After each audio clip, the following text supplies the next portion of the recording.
ఈ నెల 2వ తేదీ నాడు రిజిస్టర్ అయినటువంటి 194 BNSS సస్పీషియస్ డెత్ని మర్డర్ కేసు కింద ఆల్టర్ చేసి నిందితులను అరెస్ట్ చేయడం జరిగింది.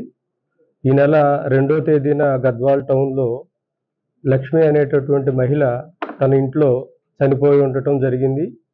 అప్పుడు చనిపోవటానికి గల కారణాలు కానీ లేకపోతే ఎవరు మర్డర్ చేశారనేది ఐడియా లేకపోవటం, అసలు ఎలా చనిపోయింది అనేది కూడా అవగాహన లేకపోవటం వల్ల అప్పుడు 194 BNSS సస్పీషియస్ డెత్ కింద కట్టడం జరిగింది. ఆ తర్వాత పోస్ట్ మార్టంలో తర్వాత డాక్టర్ గారి దగ్గర నుంచి షార్ట్ ఒపీనియన్ తీసుకున్న తర్వాత దాన్ని మర్డర్ కేసుగా ఆల్టర్ చేయడం జరిగింది. దాన్ని బేస్ చేసుకొని అడిషనల్ ఎస్పీ గారు, డిఎస్పీ గారు, అదేవిధంగా గద్వాల్ టౌన్ సిఏ, మిగతా ఎస్ఐస్తో స్పెషల్ టీమ్స్ ఫామ్ చేయడం జరిగింది. ఈ స్పెషల్ టీమ్స్ అన్నీ కూడా అన్ని కోణాల్లో దర్యాప్తు చేసిన తర్వాత రామిరెడ్డి అనేటటువంటి వ్యక్తి ఈమె దగ్గర ఉన్నటువంటి మెడలో ఉన్నటువంటి బంగారు తాడుని కాజేయాలనేటటువంటి ఉద్దేశంతో ఆమెను మర్డర్ చేసినట్టు తెలిసింది మనకి.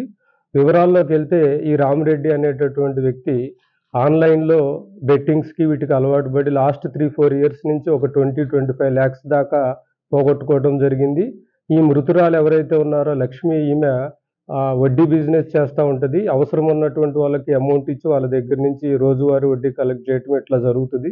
సో ఈ అక్యూజ్డ్ ఆమెను కూడా ఒక 2 lakhs to 3 lakhs వరకు అడగటం జరిగింది. ఆమె దానికి నిరాకరించడంతో ఆ రోజు కూడా 2వ తారీఖు కూడా ఆమెను అడగటానికి వెళ్ళాడు.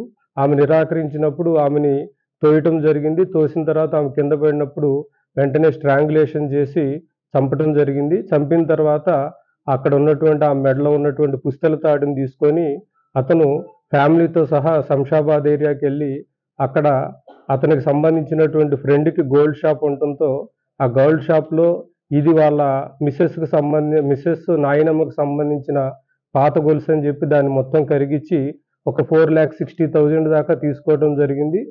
ఈ 4,60,000ని కొంత వాళ్ళ మిస్సెస్కి సంబంధించిన గోల్డ్ తాకట్టు పెట్టిన దాన్ని విడిపించడం, కొంత వాళ్ళ మిస్సెస్కి కొంత బంగారం పర్చేజ్ చేయడం, కొంత ఫ్రెండ్స్కి ఇవ్వటం జరిగింది.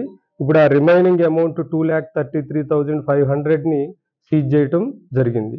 ఈ మొత్తం ఎపిసోడ్లో ఎలాంటి క్లూస్ లేకపోయినప్పటికీ సీసీటీవీ ఫుటేజెస్, అదేవిధంగా ఆమెతో ఎవరెవరైతే డబ్బులు తీసుకున్నారో అందరి రికార్డ్స్ అన్నీ కూడా వెరిఫై చేసి పక్కాగా ఎవరు చేశారు అనేటటువంటిది ఐడెంటిఫై చేసి డిటెక్ట్ చేసినటువంటి గద్వాల్ సర్కిల్ టీం మొత్తాన్ని కూడా ప్రత్యేకంగా అభినందిస్తాను. Local to global news at your fingertips. మీ చేతిలో ఒక ఆయుధం. Download raw TV app.